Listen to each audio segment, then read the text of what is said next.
अब आया असली स्वाद। अब आया स्वाद। जब स्वाद के पड़े हो लाले तो MDH का चंकी चाट मसाला डालें। MDH का चंकी चाट मसाला। MDH।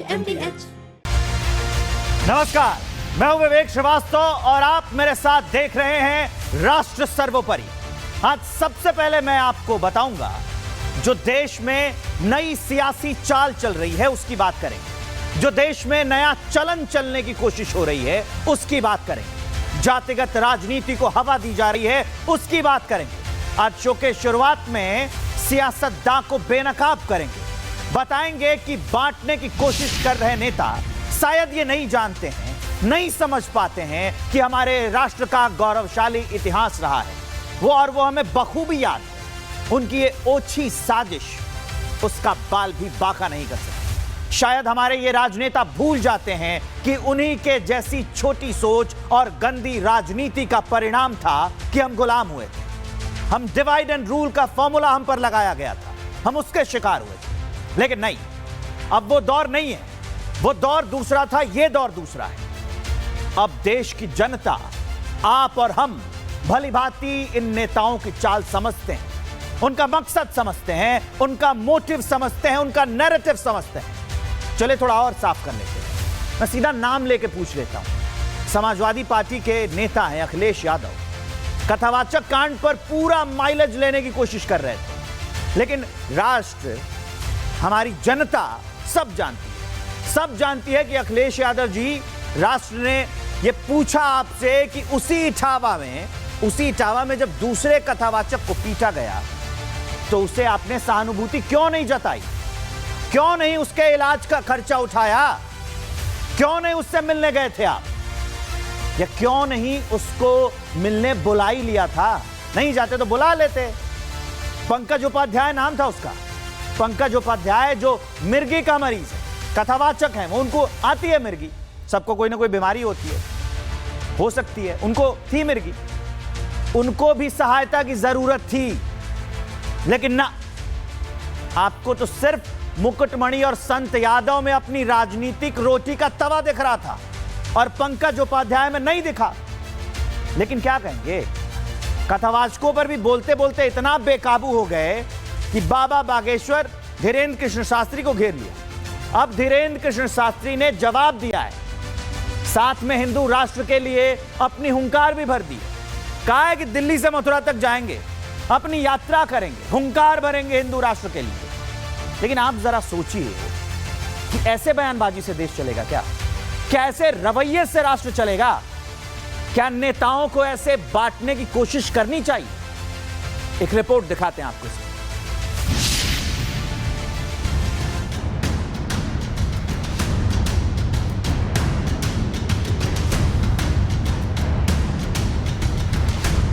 1947 में भारत से टूटकर बना पाकिस्तान 15 अगस्त की रात से पहले ये दो देश नहीं थे, एक ही देश था।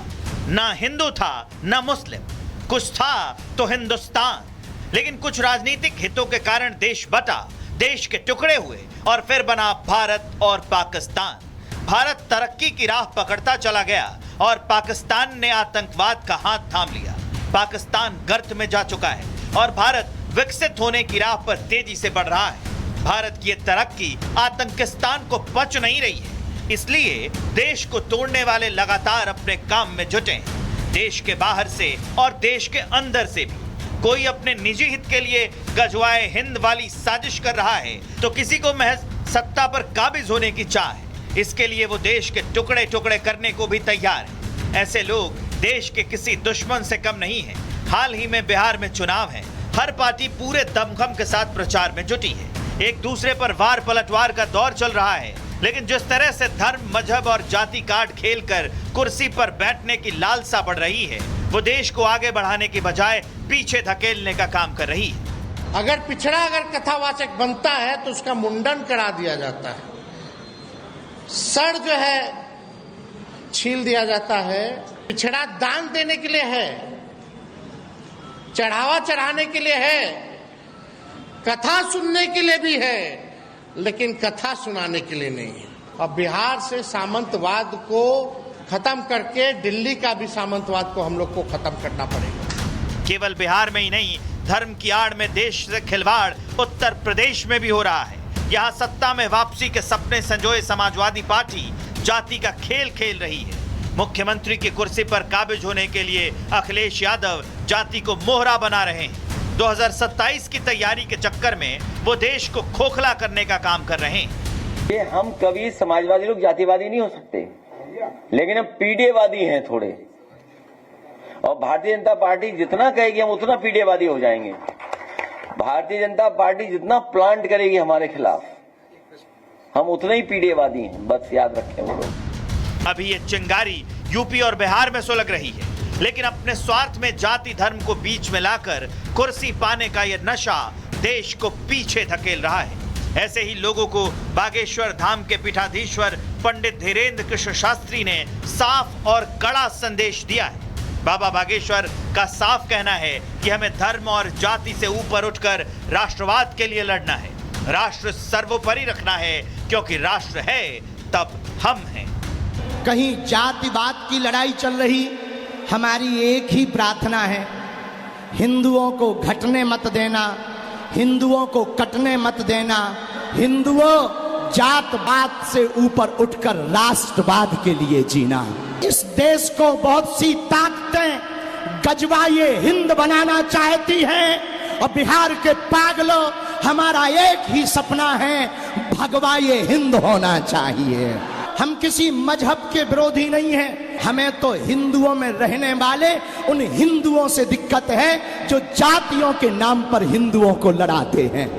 भारत की धरती पर जन्म लेने को बाबा बागेश्वर हर देशवासी के लिए सबसे गर्व की बात बता रहे हैं, और अगर ये सौभाग्य हमें मिला है तो हमें इसे खोना नहीं चाहिए, इसे बनाए रखना चाहिए। हम सब सौभाग्यशाली हैं कि पहला सौभाग्य तो भारत मनुष्य तन मिला, दूसरा सौभाग्य भारत जैसा वतन मिला, और तीसरा सौभाग्य सनातन धर्म मिला। हमारी एक ही प्रार्थना है, हिंदुओं को घटने मत देना, हिंदुओं को कटने मत देना, हिंदुओं जात पात से ऊपर उठकर राष्ट्रवाद के लिए जीना। सिर्फ बाबा बागेश्वर ही नहीं, स्वामी रामभद्राचार्य की भी एक ही विडंबना है, एक संदेश है कि जाति का जहर घोलने से बहती नैया डूब जाएगी और वंदे मातरम जय हिंद कहने वाला ही राज करेगा। एक और आप जातिवाद छोड़ने की बात करते हैं, फिर जातिवाद की चर्चा कैसे? एकमात्र हिंदुत्व की चर्चा करो, इस जाति का जहर मत घोलो यार, सभी एक हैं। एक बात मैं कहने जा रहा हूं कि जो वही भारत में राज करेगा जो वंदे मातरम कहेगा। जिसको वंदे मातरम कहना है, भारत पर राज्य वही करेगा। संदेश साफ है, हर देशवासी को राष्ट्र को सर्वोपरि रखकर ही आगे बढ़ना होगा। इसी में सबकी भलाई है, क्योंकि धर्म, मजहब, जाति तब रहेंगे जब देश रहेगा, और देश रहेगा तभी एक हिंदुस्तानी रहेगा। नहीं तो फिर कोई आ जाएगा, राज करेगा, फिर वही जंग, वही समझौते झेलने होंगे। हमें आगे बढ़ना है, 2047 तक भारत को विकसित बनाना है, तो राष्ट्र को सर्वोपरि रखना ही होगा। वक्त बदल रहा है, मनोधारणा बदल रही, विचारधाराएं बदल रही। अब ये बदला हुआ भारत है, अलग तरीके से सोचता है, वो परंपरागत सोच नहीं है, और इससे हमें, आपको, देशवासियों को, सबको वाकिफ होना चाहिए, और उन राजनेताओं को भी समझ लेना चाहिए कि अब देशवासी उनके जाल में फंसने वाले बिल्कुल नहीं। चलिए आगे बढ़ेंगे और बात एकजुटता की करेंगे। राष्ट्रहित का सबसे जरूरी शब्द, इससे तो आप हम सब वाकिफ है ना, क्या कहें कि मूल मंत्र है ये लोकतंत्र का। लेकिन कुछ असामाजिक तत्व, कुछ बेगैरत लोग, जिनके जीवन का सिर्फ एक ही लक्ष्य है, फैलाओ, खूब नफरत फैलाओ, दम भर नफरत फैलाओ, यही मंशा है इनकी, राष्ट्र के विकास के राह में रोड़ा बनने की। और यही कारण है कि वो बिना किसी वजह के, बिना किसी कारण के, अकारण वो तरीका खोजते हैं जिससे धर्म चर्चा में, कुछ ऐसा कहेंगे जो राष्ट्रहित में रोड़ा हो, लेकिन इससे हमको आपको बचना है। हमें आपको नहीं भटकना है। चाहे वो किसी का पोस्टर लगा ले, चाहे वो किसी का झंडा लगा ले, उसके लिए पुलिस है ना, पुलिस और प्रशासन है ना। हम क्या जाके सीधा लड़ाई कर लेते हैं? ये तरीका नहीं है ना। इसके लिए देश में एक पूरी पद्धति है, न्यायपालिका बनी है, वो अपना काम कर रही है, उसके लिए है पुलिस। अगर कोई भी असामाजिक तत्व ऐसी घटना करता है तो, क्योंकि हमें अपने देश के बारे में सोचना है, आपको अपने देश के बारे में सोचना है। एक एक नागरिक का योगदान जरूरी है राष्ट्रहित में। कार्रवाई करेगी पुलिस अगर ऐसा कुछ हुआ तो, एफआईआर दर्ज होगी, कानून अपना काम करेगा। बस हमें जरूरत है अपनी एकता बनाए रखने की, और ऐसे ऐसे दुष्टों को आगाह करना भी है और उनसे आगाह रहना भी है, उनकी चाल समझनी है। ये राष्ट्रहित में हमारा और आपका योगदान। हाँ, इसका दूसरा पहलू भी है। मैं आज उन लोगों को भी यहां से संदेश देना चाहूंगा कि समझ जाओ, अब तुम्हारी खैर नहीं है, क्योंकि देश की जनता सब समझते हैं ना आप, हम और आप सब समझते हैं, सब जानते हैं कि ये जो गद्दार हैं, ये जो गद्दारों की सियासत है, उनका चाल का मोहरा हम नहीं बनेंगे। हम क्यों किसी नेता के बयानबाजी पर भीड़ बनकर चलेंगे? क्यों चलेंगे जी? नहीं चलेंगे ना। मैं नहीं चलूंगा, आप भी नहीं चलेंगे, क्योंकि हमें पता है कि ये नेता हमें लड़वाएंगे, ऐसी बयानबाजी देंगे, और इनका तो एक पूरा सिस्टम बना हुआ है कि कैसे माहौल खराब कर दे, कैसे त्योहार आए तो बयान दे दे, कैसे चुनाव आए तो बयान दे दे, कैसे लोगों को लड़वा दे, कैसे लोगों को भिड़वा दे। लेकिन हम आप तो सब समझते हैं ना, नहीं आएंगे इनकी जाल में, नहीं समझने वाले हैं हम इन नेताओं की चाल के बारे में। अब हम लोगों को समझाएंगे, हम बताएंगे, हमें आपको सतर्क रहने की जरूरत है। रिपोर्ट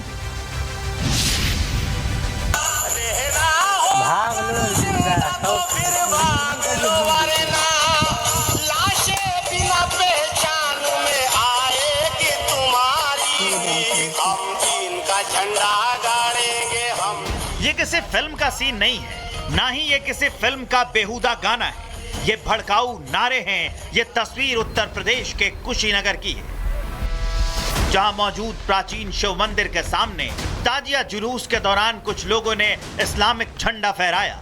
यहां ये बात समझ नहीं आती कि आखिर नफरत की चिंगारी कुछ लोग क्यों जानबूझकर सुलगाने में जुटे। आखिर देश को हिंदू मुस्लिम में बांट कर मिलेगा क्या?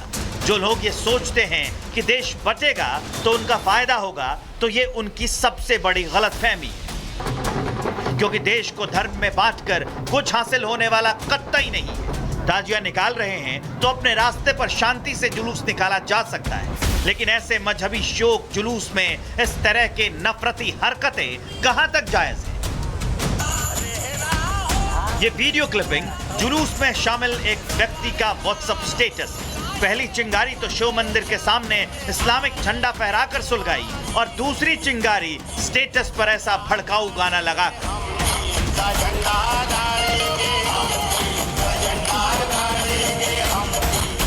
आखिर इस स्टेटस के जरिए ये संदेश क्या देना चाहते हैं? इनकी मंशा क्या है?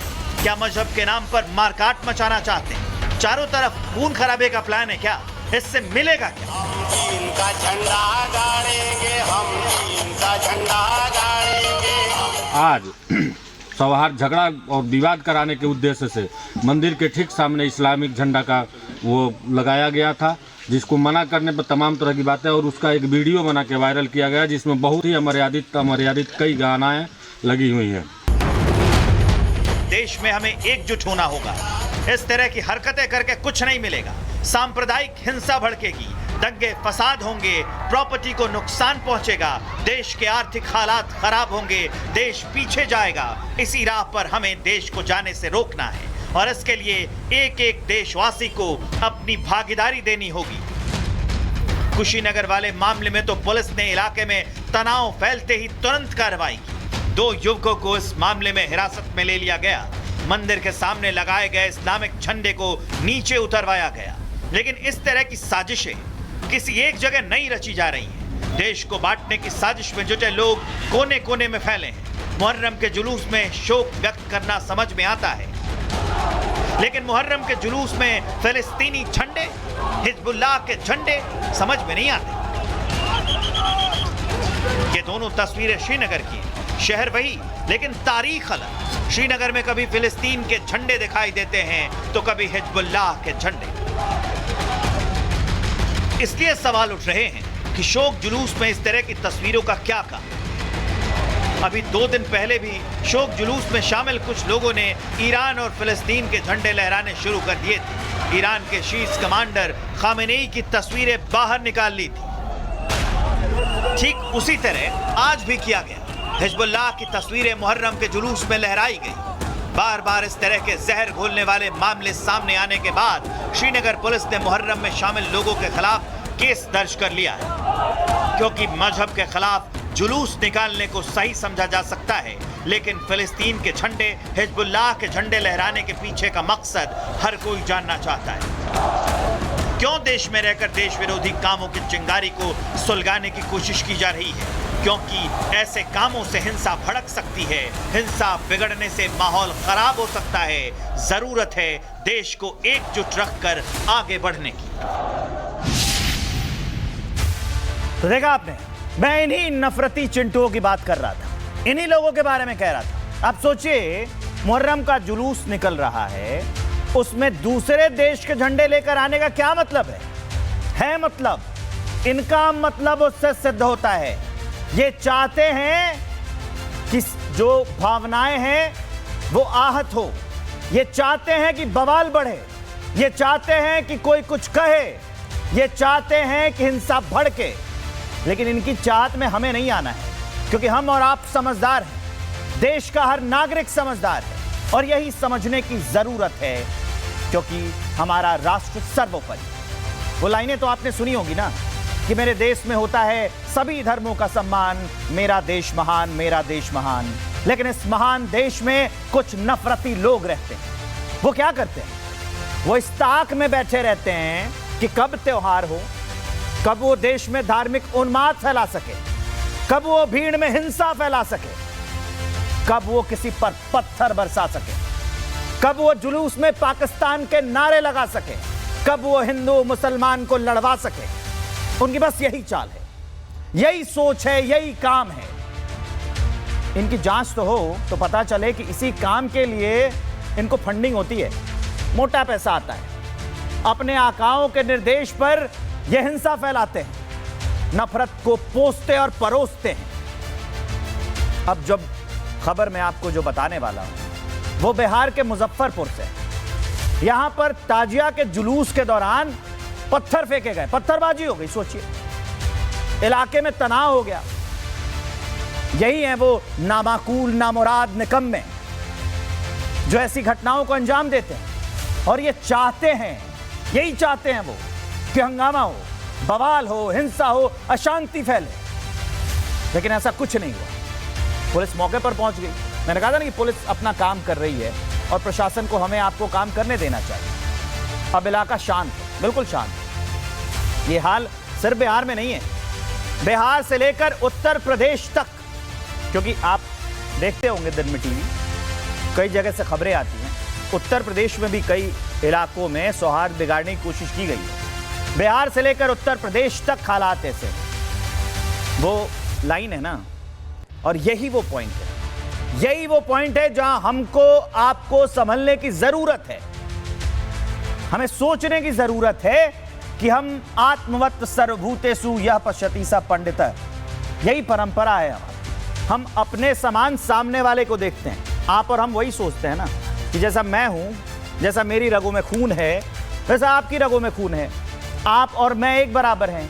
यही हमें पढ़ाया जाता रहा है, स्कूलों से हम यही सीखते हैं, शास्त्रों से हम यही सीखते हैं कि हम सब बराबर हैं। तो हम इसी परंपरा के लोग हैं।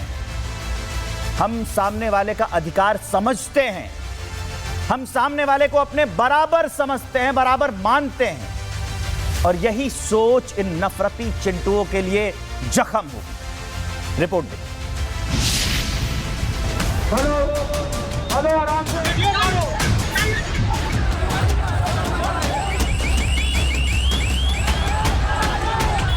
भारत वो देश जहां हर धर्म के लोग रहते हैं, भारत जहां सभी धर्मों का सम्मान किया जाता है, भारत जहां हर धर्म के लोगों को अपना त्योहार मनाने की आजादी है, तो फिर क्यों त्योहार आने के साथ ही नफरती लोग अपने काम में लग जाते हैं, काम आपस में लड़ाकर बांटने का।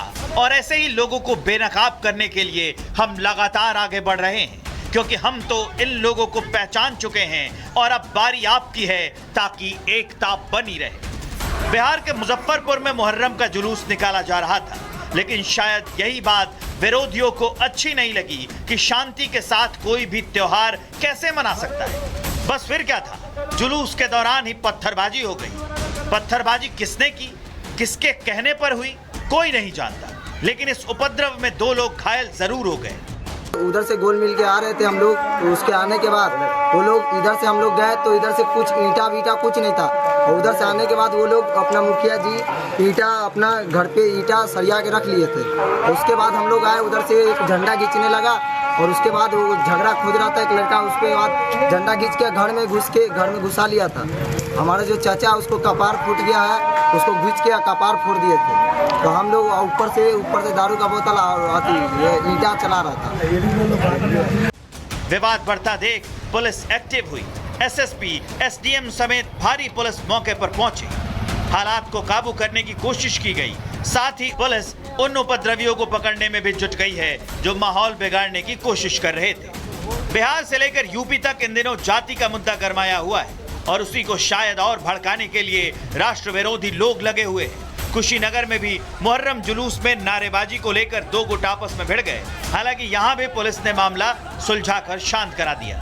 अब सवाल है कि क्यों हम नहीं समझ रहे हैं कि हमें बंटना नहीं है, लोग हमें बांटने की कोशिश करेंगे, क्योंकि इसमें उनका अपना स्वार्थ छिपा है और ऐसे लोगों को हमें अपनी एकता से संदेश देकर उनके मंसूबों को नाकाम कर देना है।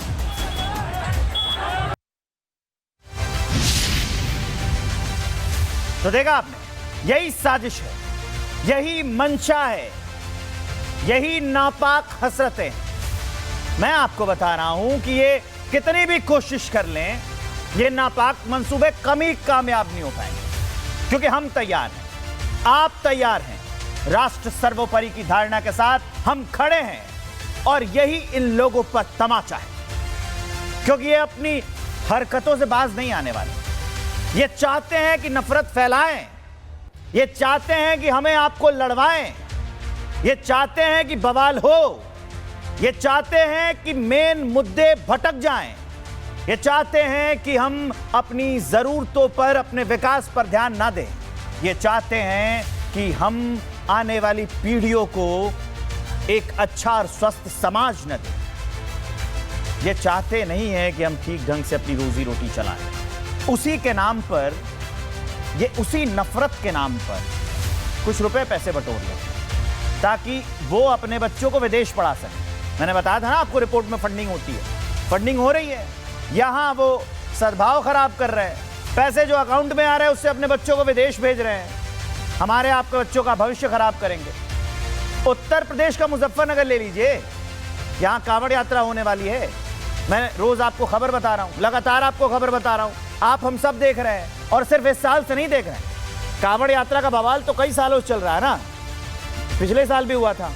इसी को लेकर नफरती गैंग अपने काम पर लग गया है, कांवड़ की पवित्र यात्रा को दूषित करने की सोच रहा है। उन्मादी सोच साफ दिख रही है। ये पश्चिमी यूपी के कुछ इलाकों में पुलिस कह रही है कि कांवड़िए अपने साथ अपना आधार कार्ड लेकर चले, क्योंकि आपको हमको सबको पता है ना कि अपराध हर बार नए तरीके से होता है, नए सलीके से होता है, नया आइडिया ढूंढ लेंगे वो। तो इसके लिए पुलिस ने ये तरीका निकाला है कि भाई आईडी कार्ड लेके चलो, सिंपल सी बात है, भावना है, आपका पहचान पत्र है, आप दिखाएंगे और कांवड़ यात्रा में शामिल होते रहेंगे। अगर जरूरत पड़ी तो पहचान हो जाएगी, तो नापाक मंसूबों के साथ श्रद्धा की इस यात्रा में कोई खलल नहीं पड़ेगा। अगर कोई घुस आया तो उसे आसानी से पहचान के हम निकाल देंगे।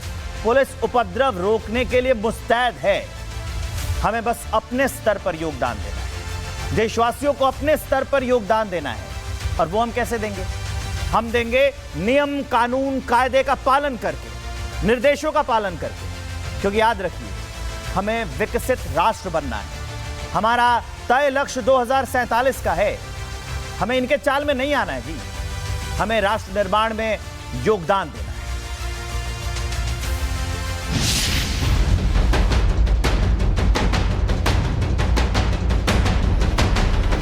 बिहार में तो असामाजिक तत्व एक्टिव हो गए थे, लेकिन उत्तर प्रदेश की पुलिस पहले से ही मुस्तैद है।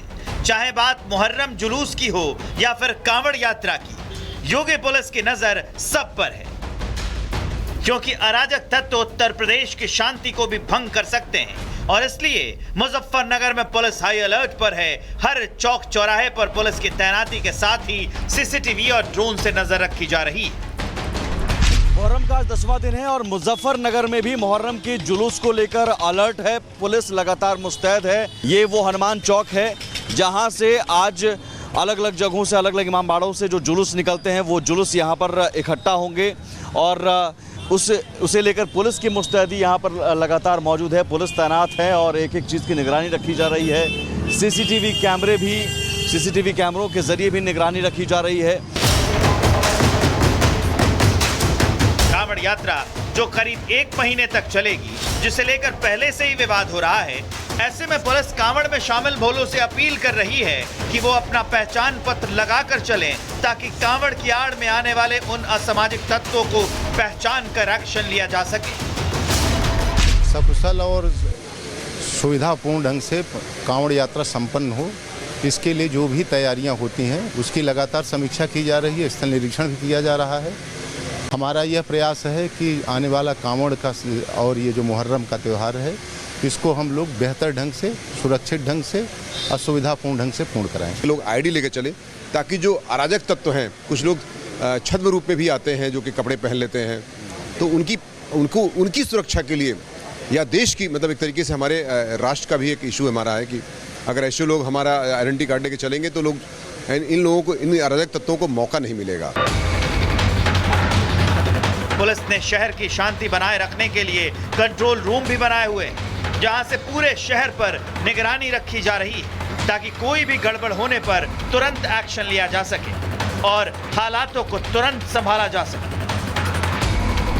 कंट्रोल रूम में ये 6 बड़े बड़े स्क्रीन है और सभी स्क्रीन पर आप देख सकते हैं अलग अलग विंडो में ये कैमरा है और उस कैमरे के फुटेज, लाइव फुटेज यहाँ पर देखे जा सकते हैं। लाइव फुटेज के ज़रिए कोई भी मूवमेंट हो रही है, अलग तरीके के अगर कोई संदिग्ध मूवमेंट किसी नज़र आती है तो तुरंत उसे देखा जाता है और इस निगरानी के पीछे मकसद यही है कि कहीं से भी कोई संदिग्ध गतिविधि हो तो उसे तुरंत ट्रेस किया जा सके और अलर्ट किया जा सके जो ग्राउंड पर टीम मौजूद है।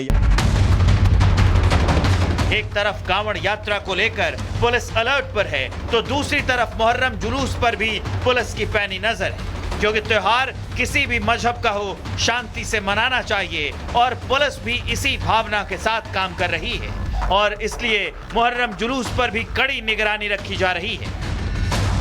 हनुमान चौक भी है, वो जो जुलूस, उन तमाम जगहों की निगरानी रखी जाती है। मुहर्रम का जुलूस भी अगर निकलता है तो उस जुलूस के दौरान भी कहीं से भी कोई उपद्रवी तत्व हैं या कांवड़ियों के भेष में, ये जो रूट है ये कांवड़ियों का रूट है और इस कांवड़िए के रूट को बहुत बारीकी से देखा जाता है। यहाँ पर अब से 11 जुलाई से जब शुरू होगी विधिवत कांवड़ यात्रा तो उस दौरान भी लगातार निगरानी रखी जाएगी एक एक कैमरे से।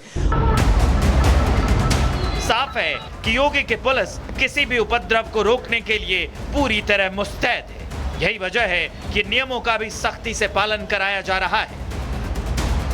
तय रूट पर ही कांवड़ और मुहर्रम जुलूस निकालने की इजाजत दी गई है, क्योंकि समाज में जहर घोलने वालों को सिर्फ एक मौके का इंतजार है।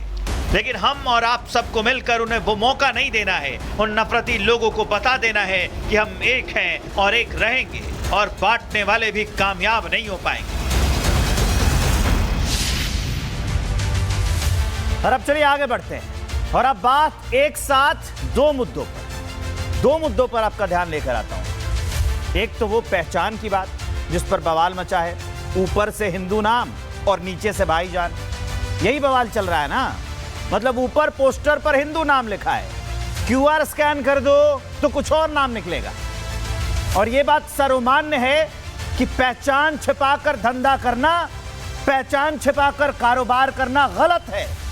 सब मानते हैं, जो इनके सपोर्ट में खड़े हैं वो भी मानते हैं। वो भी नेता कह रहे हैं कि पहचान मत छुपाओ, जो हो वो नाम लिखो, और वही स्कैन करेंगे, पता चलेगा कि भाई जो तुम्हारा नाम पोस्टर पे लिखा है वही तुम्हारे क्यूआर पे आ रहा है।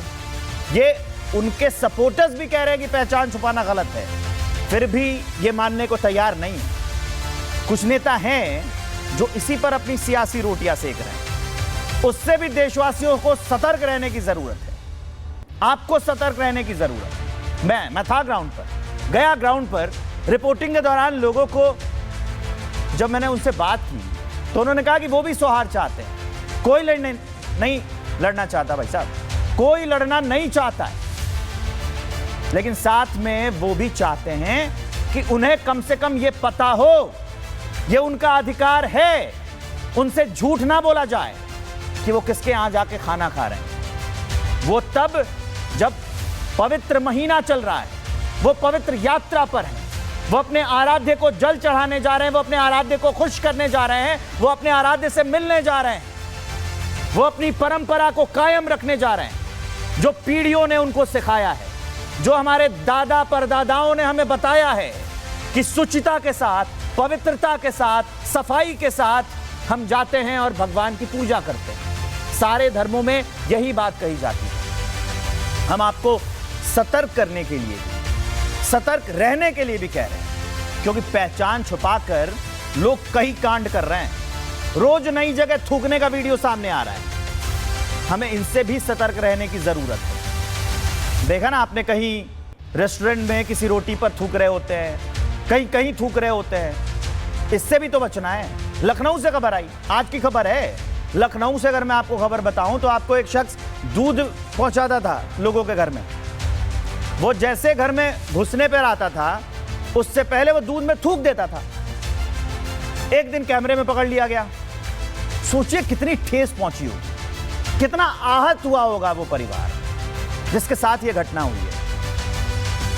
आपके साथ होती, आप कितना दुखी होते। हम आप सब एक हैं। उनका कहना है कि वो रोज दूध भगवान शिव पर चढ़ाते थे, अभिषेक करते थे उनका।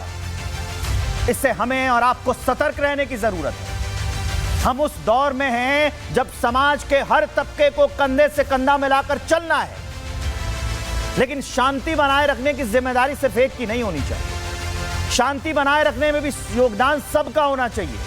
हमारा होना चाहिए, आपका होना चाहिए, आपके पड़ोसी का होना चाहिए, आपके इस पड़ोसी का भी होना चाहिए, सबका होना चाहिए। और इसकी जिम्मेदारी किसी भी एक समुदाय पर नहीं है, सब लोगों पर है, क्योंकि हमें राष्ट्र निर्माण में योगदान देना है, सबका योगदान देना है, सबको योगदान देना है। 140 करोड़ का देश है भाई साहब, सबका योगदान चाहिए, तब राष्ट्र सर्वोपरि होगा।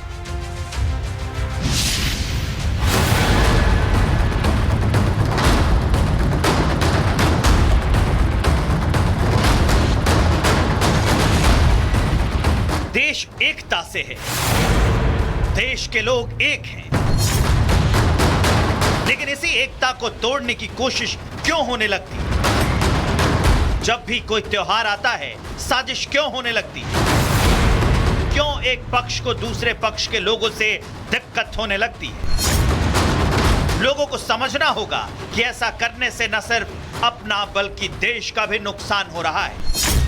एक तरफ कांवड़ यात्रा चल रही है तो दूसरी तरफ सावन भी शुरू होने वाले, लेकिन उससे पहले एक बार फिर वही साजिश होने लगी है। साजिश हिंदुओं की पवित्रता भंग करने की। और करने वाला कौन है? नफरती लोग, जो शायद नहीं चाहते हैं कि समाज में एकता बनी रहे, नहीं चाहते हैं कि देश में शांति बनी रहे, क्योंकि कावड़ में पहचान और नाम छिपाकर अपनी दुकानें और ढाबा चलाने वालों को तो रिपब्लिक भारत एक्सपोज कर ही रहा है। क्योंकि हमारे लिए जाति, धर्म, मजहब से ऊपर देश है और देश के लोग हैं, और इसलिए हम अपने कर्तव्य से बिल्कुल नहीं दिख रहे हैं। कांवड़ के साथ ही अब सावन को लेकर भी साजिश रची जाने लगी है, क्योंकि सनातनी सावन में भगवान भोले का दुग्धाभिषेक करते हैं और उसी दूध को अपवित्र किया जा रहा है। मामला यूपी के लखनऊ का है, जहां एक शख्स का दूध में थूकने का वीडियो सामने आया है। आरोपी कई जगह दूध सप्लाई करता था, लेकिन वो उसमें थूक मिलाकर बेचता था।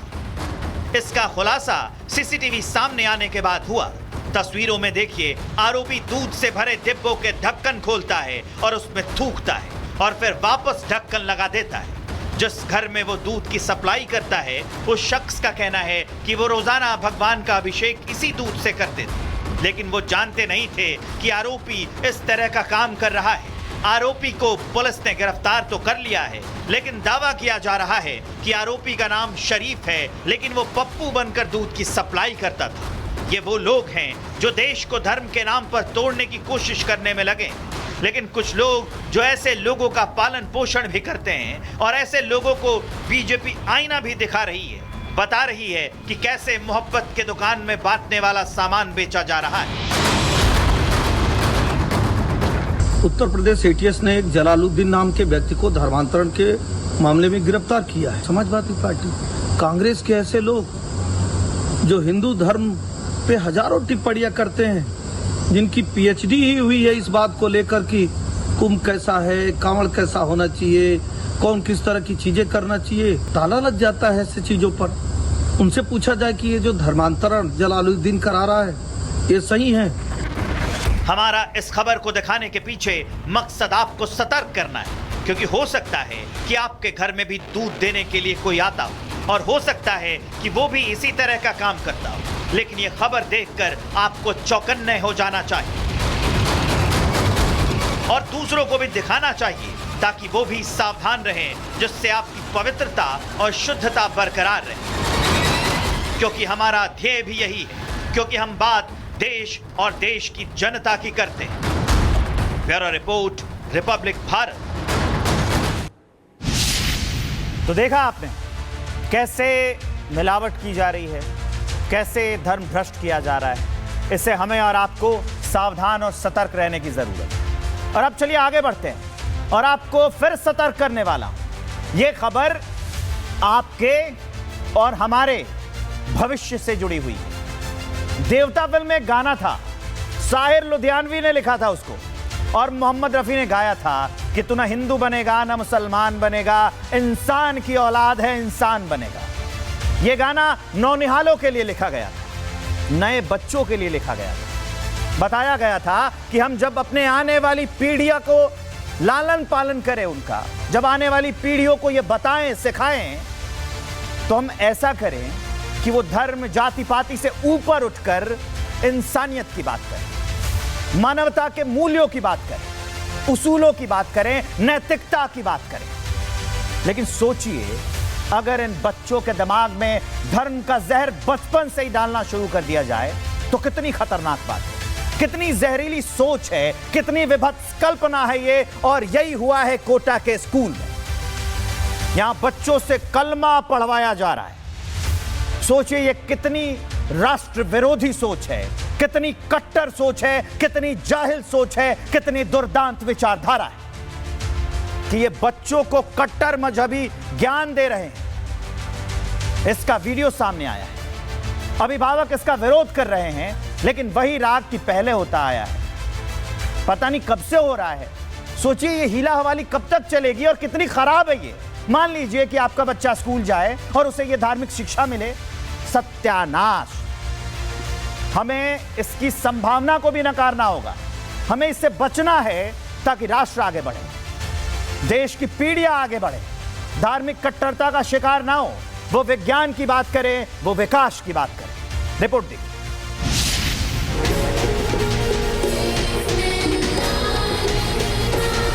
बच्चों को स्कूल भेजा जाता है ताकि वो शिक्षा हासिल कर सके, क्योंकि यही बच्चे देश का भविष्य होते हैं और आगे चलकर देश के विकास में अपना योगदान देते हैं। लेकिन क्या हो अगर स्कूल में बच्चों को बौद्धिक ज्ञान की जगह मजहबी ज्ञान दिया जाए? लेकिन ऐसा हो रहा है राजस्थान के कोटा में, जहां एक स्कूल में बच्चों को प्रार्थना के दौरान कलमा पढ़वाया जा रहा है। वीडियो में आप देख और सुन सकते हैं कि बच्चों में कई हिंदू छात्र भी हैं, जिन्हें माइक के जरिए कलमा पढ़वाया जा रहा है। वीडियो जैसे ही सामने आया, वैसे ही स्कूल प्रबंधन सवालों में आ गया कि आखिर स्कूल में कैसे एक मजहब की चीजों को बढ़ावा दिया जा रहा है। आपको देश में रहने की आजादी है, कोई भी धर्म मानने की आजादी है, लेकिन किसी पर जबरन धर्म थोपना देश हित में नहीं है। और इसलिए जब मामला सामने आया तो हमने अपना कर्तव्य निभाते हुए इस पूरे विवाद पर स्कूल प्रबंधन से जवाब मांगा कि आखिर ऐसा क्यों किया जा रहा है, जिस पर स्कूल प्रबंधन इसे सालों से करने की बात कबूल कर रहा है। ये पिक किया गया है 2018 के कोई हमारा जो फंक्शन हुआ था उसमें से। पहली बात है कि ये जो है एक प्रार्थना है जो करीब 30 साल से हमारे स्कूल में है। जैसे हम बच्चों को हे शारदे माँ भी कराते हैं और हर प्रांतीय के बच्चे यहाँ पे पढ़ते हैं, और हमारा ये रहता है कि हम डाइवर्सिटी एंड सर्वधर्म को बच्चों को सिखाएं कि हर धर्म का हम प्रमोट करें। हैरानी की बात है कि जिन बच्चों को अभी पूरी तरह से दुनिया का ज्ञान नहीं है, उस उम्र में उन्हें इस तरह की शिक्षा दी जा रही है। मजहबी शिक्षा देना गलत नहीं है, लेकिन शिक्षा के उस मंदिर में देना गलत है जहां अभिभावक अपने बच्चों को उनका भविष्य संवारने के लिए भेजते हैं। अब पूरे मामले में शिक्षा विभाग भी एक्शन मोड में आ गया है। विभाग की बनाई टीम ने स्कूल का दौरा किया, प्रार्थना के रिकॉर्डिंग के साथ ही छात्रों से भी बात। हालांकि हिंदू संगठनों ने स्कूल के खिलाफ मोर्चा खोल दिया है, कलेक्टर को ज्ञापन सौंपा है, साथ ही आपत्ति जताई है कि बच्चों पर धार्मिक विचार थोपना गलत है और इस मामले में एक्शन होना चाहिए। अगर ऐसा नहीं हुआ तो बड़ा आंदोलन होगा। हिंदू बच्चों को प्रार्थना के नाम पर विद्यालय के अंदर कलमा पढ़ाने का मामला सामने आया है, और ये कलमा इस प्रकार का है, जब कोई इस्लामिक धर्म परिवर्तन करता है तो उस समय पर यह कलमा पढ़ाया जाता है। इसका भावार्थ है अल्लाह के सिवा कोई पूजनीय नहीं है, रसूल अल्लाह के दूत है। तो ये छोटे छोटे नाबालिग बच्चों के अंदर इस प्रकार का कलमा पढ़ाना बिल्कुल सहन नहीं किया जाएगा। राजस्थान में लगातार स्कूल और कॉलेज में मजहबी विवाद सामने आ रहे हैं। कुछ दिन पहले जयपुर के महारानी कॉलेज परिसर में 3 मज़ारें देखी गई। जब इस मामले को लेकर कॉलेज प्रशासन से बात की गई तो वो गोलमोल जवाब देते दिख रहे थे। ऐसे में सवाल है कि आखिर शिक्षा के मंदिर को मजहब से क्यों जोड़ा जा रहा है, क्यों मजहब को शिक्षा से पहले रखा जा रहा है। तो ये सवाल तो बहुत जायज है कि आखिर क्यों मजहब को शिक्षा से पहले रखा जा रहा है। हम यही सवाल पूछ रहे हैं और हम यही सवाल पूछते रहेंगे। आपको हम आगाह करते रहेंगे कि पहले शिक्षा जरूरी है, पहले विज्ञान जरूरी है, पहले विकास जरूरी है, राष्ट्र सर्वोपरि की धारणा के लिए। आज के लिए राष्ट्र सर्वोपरि में मेरे साथ इतना ही। कल फिर इसी समय पर मुलाकात होगी। दीजिए इजाजत, नमस्कार। या करे कमाल, ये रंग दे, ये खुशबू दे, ये तीखा, ये कम पड़े, क्या निराला MDH मसाला।